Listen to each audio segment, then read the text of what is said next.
Olá, pessoal! Hoje eu tô aqui com uma convidada mais do que especial, querida Larissa, do canal Fora do Padrão, veio diretamente de Belo Horizonte. E a gente vai falar de um tema que levanta muitos ódios e paixões ao mesmo tempo.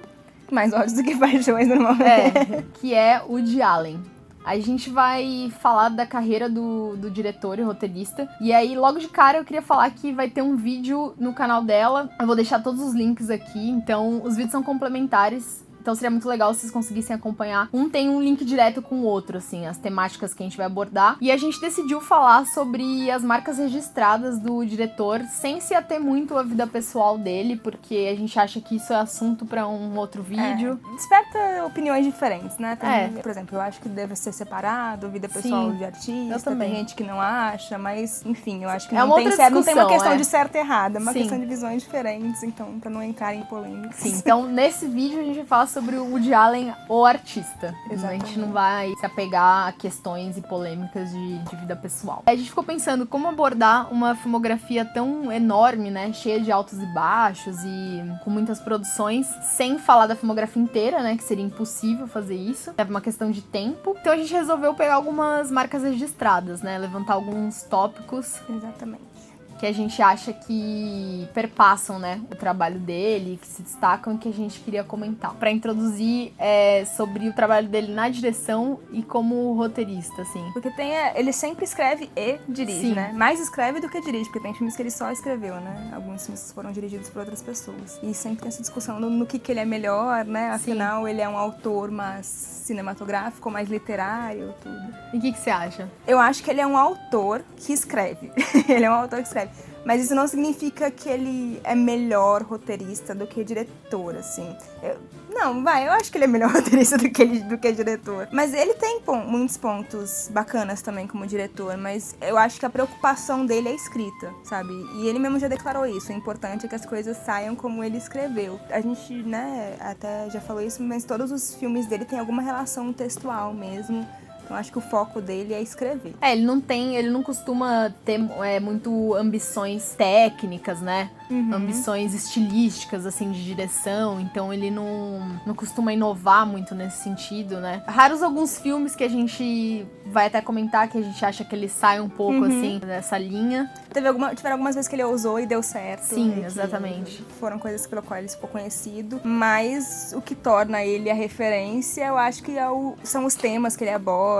É a maneira como ele constrói textualmente mesmo que acontece. Todas as histórias dele são bem mirabolantes, né? Piadas muito engraçadas, muito bem construídas. Então acho que ele acaba sendo mais referência por isso do que pela direção. Até pela origem dele, né?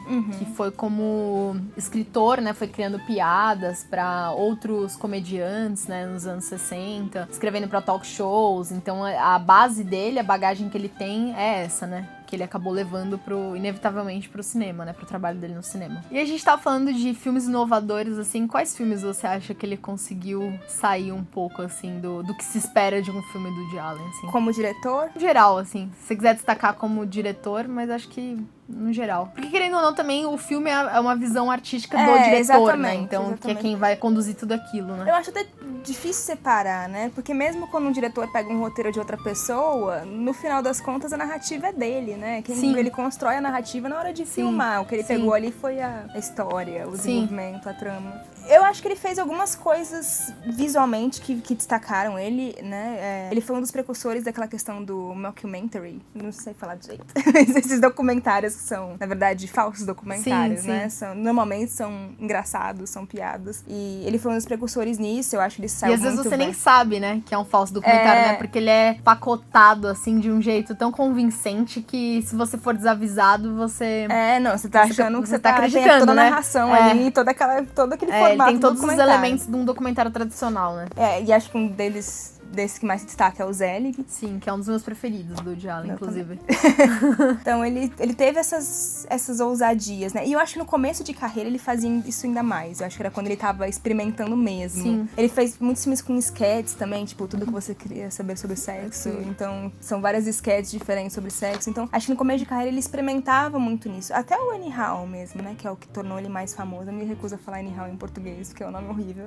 Eu odeio essa tradução, então eu falo Anyhow. Tem aquela coisa da quebra da quarta parede, Sim, de falar que ele faz diretamente muito, com o né? público, sei lá, você tá no meio da ficção aqui, conversando dois personagens, de repente ele puxa alguém da vida real Sim. pra conversar com o público, então ele quebra aquela expectativa de, ué, isso não é ficção. Então ele mistura muito essa questão da ficção com o falar diretamente com o público, que meio que vem da raiz stand-up comedy dele, né? Sim. Que ele tá acostumado com isso, de falar diretamente com o público. Eu acho que no começo de carreira ele teve essas marcas mais ousadas, assim. Logo depois ele fez o Interiores, que é o primeiro drama dele, né? Ele entrou numa fase mais de dramas, né? É. Que a gente chama até de fase Bergman, Fase né? Bergman. Tem o Interiores, né? O Setembro, que é super influenciado por Sonata de Outono, do Bergman. E aí eu acho que com o tempo ele foi mais acomodando naquilo que deu certo. Sim. Que são os filmes dele voltados para um público mais classe média alta mesmo, falando basicamente sobre problemas amorosos. Sobre eles mesmos. Sobre eles mesmos. Então eu acho que ele meio que acomodou nisso. Eu acho que ainda assim, se você pegar no geral, as histórias dele são sempre muito inventivas, sabe? São sempre acima da média daquela questão preguiçosa de Hollywood, de o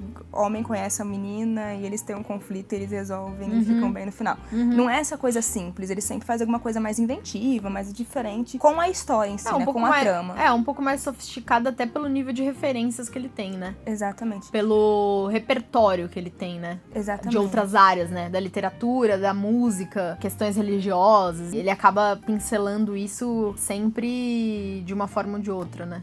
Seja numa piada, não seja de uma forma séria. Sempre tem seja psicanálise, então sempre... as referências culturais dele. Sim, ali, né? Exatamente. E eu acho que ele se baseia muito, até pelas referências dele mesmo, na questão da comédia do absurdo, assim. Então os filmes dele não são verossímeis. Tipo, Meia Noite em Paris, a pessoa viaja no tempo, sabe? Mas que ao mesmo tempo fala de uma coisa super real, que é todo mundo reclama da época da própria que se vive época, e se imagina num outro lugar e sempre imagina que seria melhor e tem uma ideia com uma coisa que não é o que você tem, né? Todo mundo quer o que não pode ter. Exatamente. Que é uma máxima que existe, né? É assim, né? Exatamente. Os temas dele são muito universais, Sim, né? Normalmente exatamente. são as pessoas lidando com as próprias angústias. Ele fala muito sobre angústia, né? Sim. Porque ele é uma pessoa paranoica. Então, contrário também. Às vezes ele pega coisas que são ambientadas aqui, hoje, no dia a dia, e acontece uma situação nonsense, completamente absurda. Eu tava vendo recentemente o misterioso assassinato em Manhattan, que, tipo, você desconfia que seu vizinho tá cometendo um crime, e de repente você vai entrar no apartamento dele.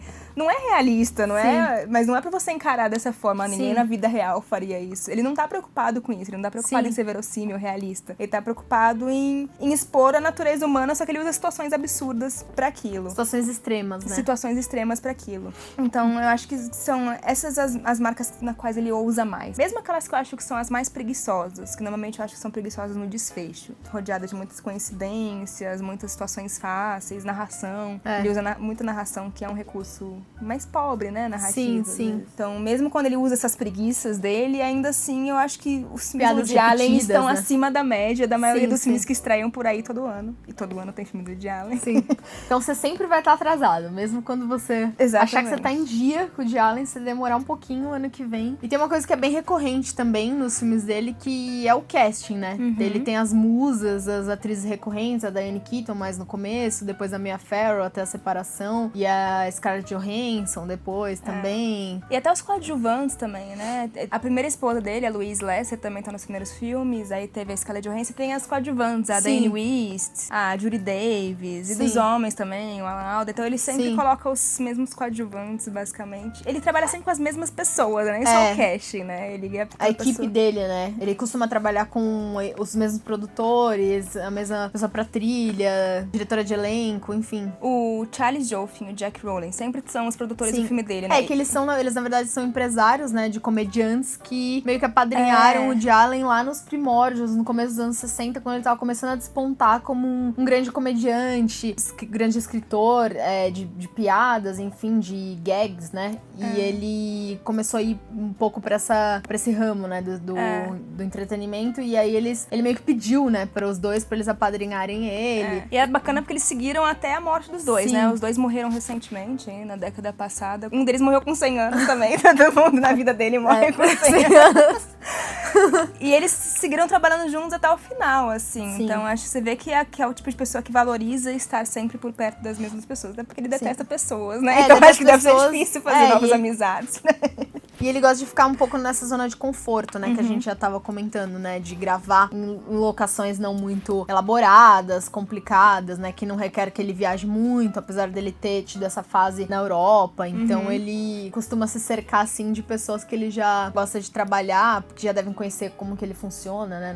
No set. E de como ele gosta das coisas. E ele é um diretor de atores, né? Ele não tem muito essa preocupação com direção de fotografia. Ele não é um cara muito direcionado em questões técnicas, assim, apesar dele ter as marcas registradas dele, ele tem um foco bem específico no trabalho dos atores, né? É porque eu acho que por ele estar centrado muito no texto, Sim. O ator é essencial ali, Sim, sabe? Porque sim. é o ator que pode estragar o Sim. que tem de bom ali no filme dele, que é o texto. Então eu acho que o principal trabalho dele, e nem acho que é a direção, é a seleção de casting, assim. Eu acho que ele deve passar um bom tempo selecionando casting, ele sempre trabalha com a mesma, né, preparadora de elenco. E até questão de fotografia também, trabalhou muitos anos com o Gordon Willis também. Sim. Eu gosto muito das fotografias dos filmes dele da década de 80, tudo é uma coisa meio avermelhada, parece sempre algo meio quente, assim, sabe? Eu acho que ele dá um clima bacana pra cidade, sabe? Nova York é tão cinza, eu acho que ele dá vida pra ela. Então, eu gosto de como ele trabalha isso, mas realmente o foco ali é ator, porque é o ator que pode estragar o trabalho dele, né? O texto. Tanto que tem muitos filmes dele que o problema é o ator. Tem alguns filmes dele que foi o ator que foi lá e estragou. Até ele mesmo, né? Ele sabe que ele é limitado como ator. Ele sabe que ele não é um ator. Ele sabe que ele é a pessoa que sabe ser engraçado em determinados papéis. Mas tem filmes dele que eu acho que ele não deveria ter colocado ele mesmo, sabe? Eu acho que é chato. Por exemplo, eu tava revendo... Eu acabei de falar do Misterioso Assassinato em Manhattan. Ele é chato naquele filme. Ele não deveria ter colocado ele mesmo, sabe? Porque é um saco. Foi excessivo.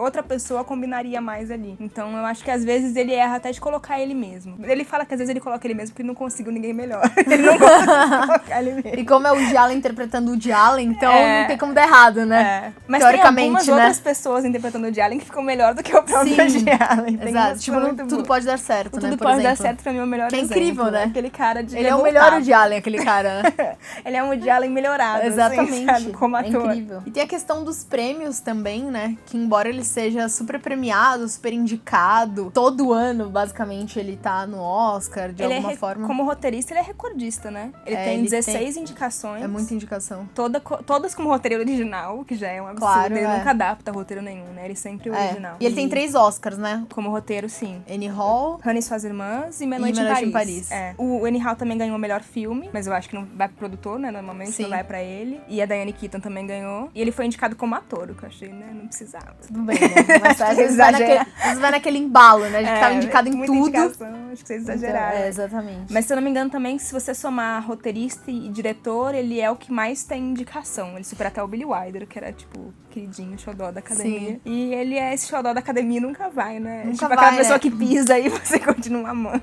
Ele é bem avesso a premiações e ele é bastante crítico também dessa indústria, né? Desse sistema de Hollywood, embora ele faça super parte. Uma das únicas, eu não sei se é a única, mas se não for a única, é uma das únicas aparições que ele fez. No Oscar? Foi a única. Foi a única. A única aparição dele no Oscar foi em 2002, na edição do Oscar pós-ataque às Torres Gêmeas, né? Que ele aceitou o convite porque ele fez um monólogo no palco, né? Sobre a cidade de Nova York. Então era uma declaração de amor dele pra cidade. Pedindo para as pessoas não pararem de filmar em Nova York. Exatamente. Né? Por medo, então, dadas as circunstâncias e a situação delicada que estava acontecendo naquele momento, ele abriu essa sessão. E é um monólogo lindo, eu adoro. Eu fico toda arrepiada assistindo, porque... É muito bom. Eu acho que faz sentido ele ser avesso, porque se você parar pra pensar... Não, ele é uma pessoa coerente, assim, né?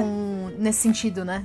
Com o que ele acredita, assim. Ele não gosta de pessoas, que ele ia fazer? Ele não tem Exatamente. E ele não gosta, ele já em vários filmes dele também, ele vive criticando essa coisa super celebrity, assim, de Hollywood, e essa questão do meio filme de arte versus filme comercial. Ele tem sempre um pouco essa brincadeira com esse sistema, assim. O que é um paradoxo, né? Porque ele tá ali no meio termo, ele não faz exatamente filme de arte. Ele faz filme de entretenimento. Sim. Mas não é Mas são filmes com grandes orçamentos. Exatamente. Não é um blockbuster. Não são aqueles filmes que estão preocupados em ganhar prêmio também, sabe? Exatamente. Por mais que a gente sabe que normalmente vai ter alguma indicação de filme de Woody Allen todo ano, ou pra atores, ou pra roteiro, mas ele não faz com esse propósito. Você vê que não é a ambição dele. Sim. E até de premiação no mesmo ano, foi até engraçado que foi no mesmo ano, ele foi receber a Palma de Ouro, acho que honorária em Cannes, alguma coisa assim. Então ele nunca costuma em premiação nenhuma, no mesmo ano foi em 2. Foi em 2, já.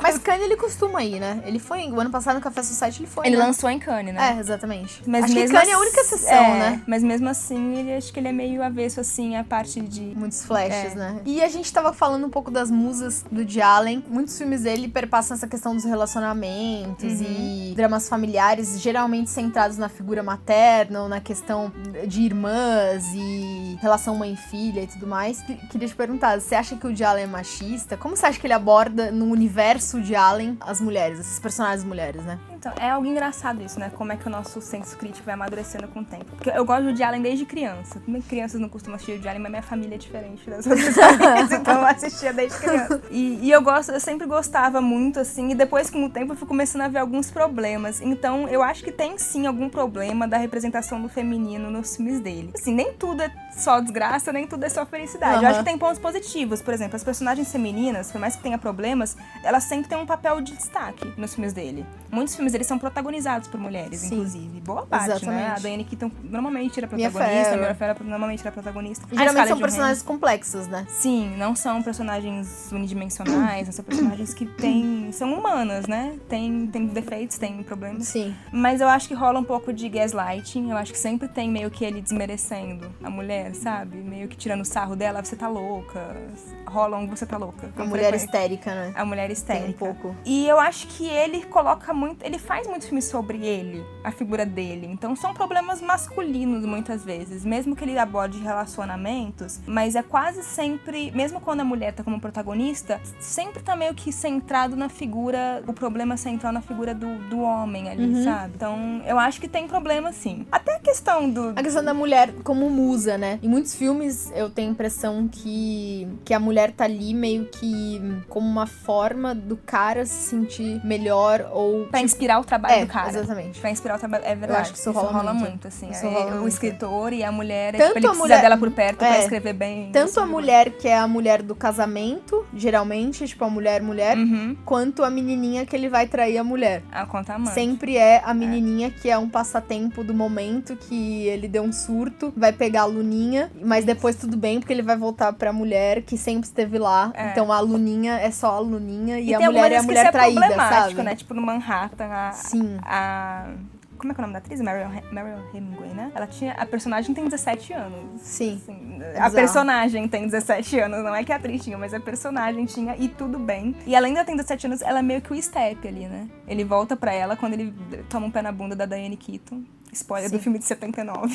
Ah, não. 79 não é mais spoiler, né? Por favor, gente. Então, eu acho que rola até essas questões, assim. Mesmo que a gente não vai falar de questão pessoal, porque é isso. Normalmente as questões pessoais dele não estão no filme. Mas nesse caso, ela tá, sabe? Aquele filme, por mais que eu adore ele, eu acho aquilo tão bizarro. Os personagens têm 17 anos, tá errado. É bizarro. É um crime. E normalmente também as mulheres são um problema. Por exemplo, é sim, comum... Sim. A gente falou até no programa, no meu canal, da temática crime e castigo. Normalmente ele faz filme sobre crime e castigo.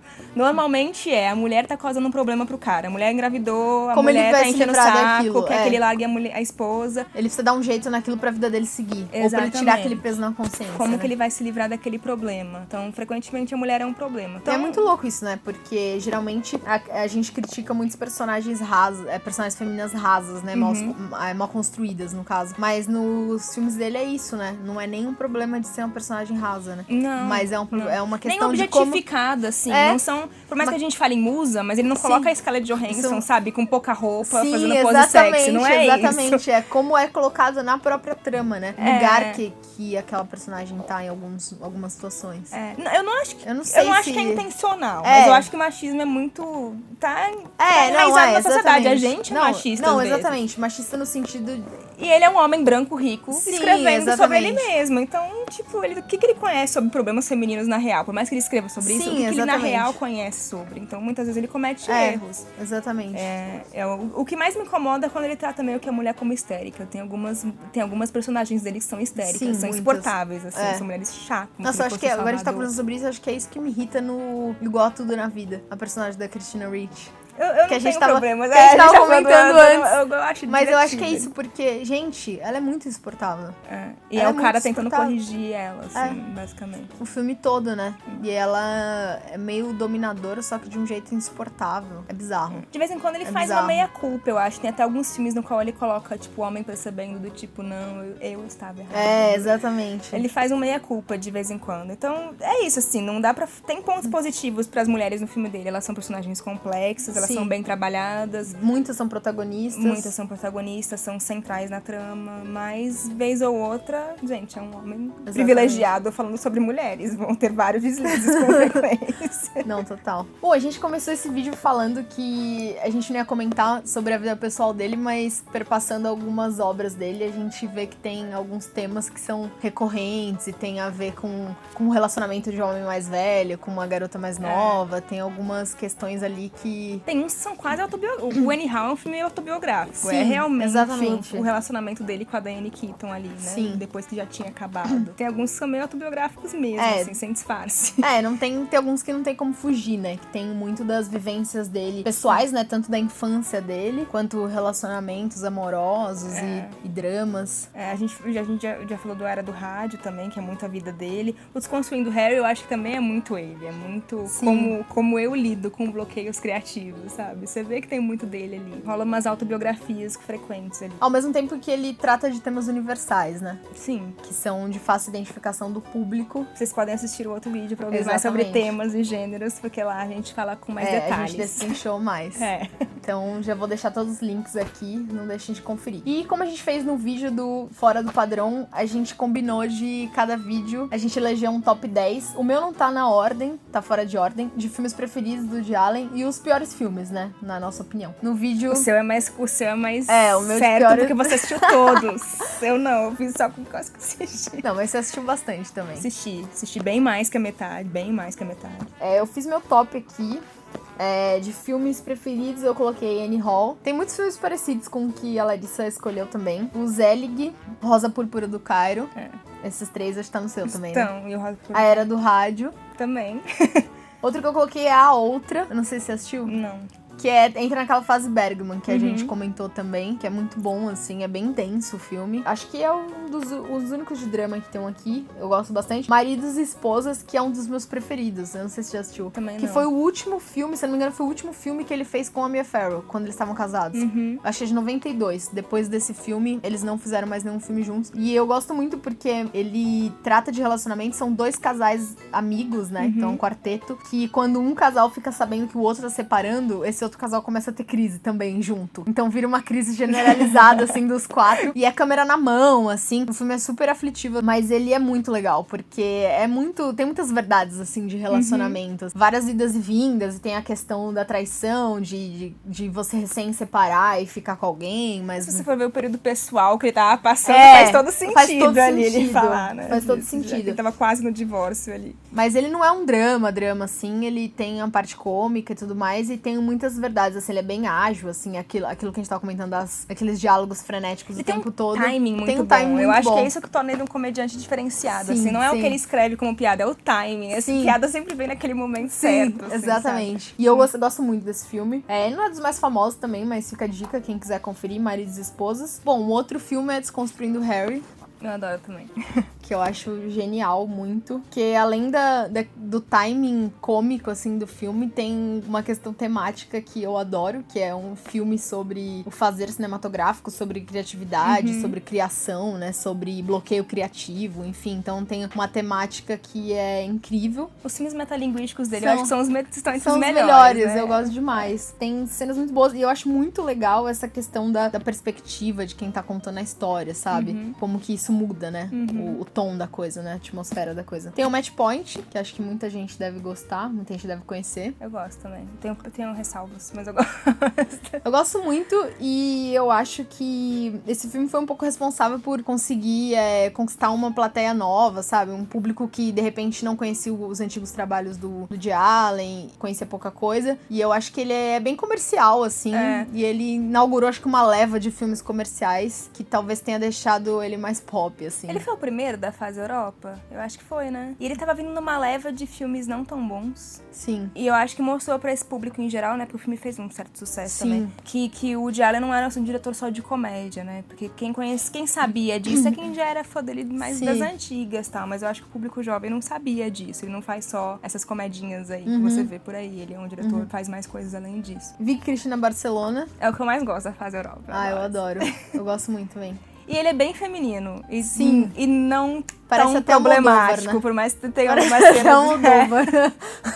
Ele é quente, ele tem umas cores quentes, assim, super amado. Mas eu acho que por mais que ele tenha um ou outro problema ali de competição feminina, mas ele é um filme que eu acho que é bem feminino, assim mesmo, umas coisas muito particulares, nossa, assim. Tem 3 mulheres fortes, né? Normalmente tem uma personagem feminina forte nos filmes dele, esse tem 3 E foi muito legal também ele ter usado, tipo, o elenco, assim, Javier Bardem e a Penélope Cruz, assim, que são espanhóis, né? São. Isso foi muito legal também. E Acho que deu um frescor, assim, sabe, pra história. E a Penélope Cruz ganhou um Oscar, né, por esse Sim, papel. Exatamente. Merecidíssimo, adoro. Merecidíssimo, ela é demais. Uma Noite em Paris, podem me chamar de poser, mas eu amo esse filme. Eu gosto dele, mas eu também tenho ressalva. Eu acho que ele já tava na fase meio preguiçosa, eu acho que tem alguma outra coisa que é tipo, você poderia ter trabalhado isso melhor. Sim. Mas ele é gostoso, né, ele é um filme leve de assistir. Sim. Eu acho que isso é uma das coisas que eu acho gostosas nos filmes dele, Ele é são muito todos bom. leves E de ele assistir, trata, sabe? E ele trata de uma coisa também que é uma certa nostalgia de uma época que não se viveu. É, todo mundo tem isso, Todo mundo né? tem isso, Antigamente, sabe? era tudo tão melhor.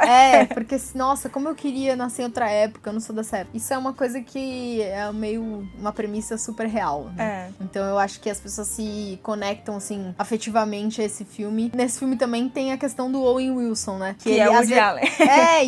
E é muito louco, porque ele pega alguns atores também que você nunca imaginaria fazer Nossa, eu filme. detesto o Owen Wilson. Exatamente. Exatamente. Tipo Adam Sandler. Exatamente. De Adam Sandler a Woody Allen. Mas ele pega uns atores assim e ele... Parece ter uma piada, né, isso da parte dele. Mas ele desloca, assim, do lugar onde a gente tá acostumado a enxergar aqueles atores e coloca num lugar totalmente diferente. Isso é super legal e funcionou muito, assim. Eu ainda queria ver um filme do Ben Stiller com o Woody Allen. Eu acho que super funcionaria. Porque o Ben Stiller tem essa personalidade meio mal-humorada, assim, também. Eu acho que combinaria. Acho que fica a dica aí pro Woody Allen. Então, esse foi o 10º, mas eu coloquei uma menção honrosa, posso? Pode. Eu coloquei o Dorminhoco. Eu não assisti. É muito bom. Ele é muito pastelão. Eu adoro os primeiros pastelões dele. Ele é muito pastelão, mas eu gostei demais, assim. Tem umas críticas políticas, assim, disfarçadas de piadinhas bobas, que não são tão bobas, assim, que eu gosto demais. E é raro ele fazer crítica política, né? Ele faz vez ou outra, mas é bem raro ele fazer. Ele normalmente não entra nessa no Bananas, né, que tem uma questão política e tal. Mas era mais no começo, né? Você pega os últimos 20, 30 anos dele, é bem raro você encontrar questões políticas nos filmes dele. Mas Dorminhoco foi uma surpresa boa. E aí vamos aos piores, né? Bom, assim como você também elegeu muitos filmes dessa fase mais recente dele, né? Dos últimos 10 anos. Magia ao Luar. Nossa, é muito ruim. Impossível. É muito ruim. Impossível. Você vai conhecer o Homem dos Seus Sonhos. Pra mim, acho que é um dos maiores desperdícios de elenco. Nossa, ever. Tem o Anthony Hopkins. Você conseguiu estragar o filme com o Anthony Hopkins. Assim, não dá pra acreditar, sabe? Não. O Poucas e Boas eu também não gosto. Não gosto. Também não gosto. Muita gente gosta dele, Nossa, eu não entendo sério? por quê, assim. Eu não conheço ninguém que gosta. Eu conheço bastante gente que gosta. Sério? Eu não acho ele insuportável. Mas o Magia ao Luar eu chato. queria que acabasse. Eu era insuportável, Eu também, assim. Eu queria que acabasse. Você vai conhecer o Homem dos Seus Sonhos também. Também. É 1h30 só de filme, parece uma eternidade. Sim. São filmes chatos. Poucas e boas, não. Celebridades também. Nossa, Celebridades é horrível. Que tem um elenco incrível Ele não também. tem nem pé nem cabeça, Não tem nem aquele pé nem filme. cabeça. Parece que é algo que ele escreveu aleatoriamente, cenas, e juntou, jogando elas pro alto, assim. Sonhos Eróticos de uma Noite de Verão, Não que vi. também é bem das antigas, mas... É basicamente gira em torno daquela questão da traição e vários casais numa casa, e um é afim do outro, que é ex do outro, e que tá escondendo não sei o quê, e tem umas coisas meio sobrenaturais. Nada a ver. Nada a ver. Para Roma com Amor, Não acho tão ruim. foi um dos que eu mais sofri. Meu Deus. Todo mundo odeia, Meu não Deus, acho... eu sofri muito vendo esse filme. Porque eu gosto desses filmes que eles separam em segmentos. Esses Não, são mas 4. esse não dá. Não, o dele, que ele descobre o cantor que canta no chuveiro, só no chuveiro, eu acho divertidíssimo. É o único. Os outros... A personagem da Ellen Page é uma desgraça de chata. Eu queria matar aquela menina. também. Não faz Triste. sentido alguém se apaixonar por aquela menina. Eu acho esse é um dos Exatamente. problemas. Ela é insuportável. Quem se Exatamente. apaixonaria por ela? Que é o lance da Christina Ricci no Igual a Tudo na Vida, que é o próximo. Igual a Tudo na Vida. E Scoop também, que Eu gosto de Scoop. Eu não amo o Scoop, mas eu acho ele divertido, eu acho ele engraçado. Não é um filme também que eu não sofri. rolou pra mim, né? Que foi uma... A gente tava até comentando que foi uma desconstrução da Scarlett Johansson musa, né? É tipo... sabe que nem fazem com Mulheres Lindas que colocam um óculos nela como se fosse enfeiar? Fizeram isso, colocaram um óculos na Scarlett Johansson. Exatamente. Foi uma tentativa disso. Aí ela faz a personagem atrapalhadinha. Não, é um filme cheio de problemas, mas eu acho ele engraçado. Eu gosto do Hugh Jackman. Eu gosto da Scarlett eu Johansson. acho, sei lá. Acho que eu fui muito rígida, então. Não, todo mundo odeia ele. Só eu falo, não, gente, não é tão ruim assim, não. Dá uma chance e tal. Tem piores.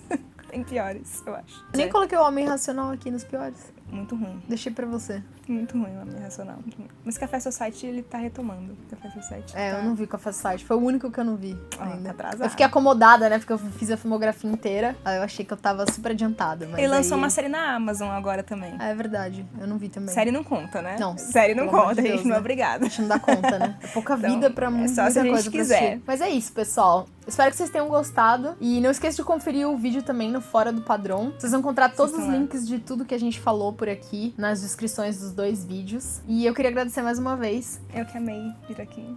Foi muito bom. Foi ótimo. Obrigada. A gente vai fazer isso mais vezes, a gente só precisa superar a distância geográfica. Sim. E eu queria também aproveitar para fazer um agradecimento especial à Sala Cinematógrafos, que é essa sala incrível, lindíssima, que a gente tá gravando esse vídeo. Luxo de sala. Que fica no Museu Guilherme de Almeida, aqui em São Paulo. A gente se vê na próxima, então. Tchau, tchau.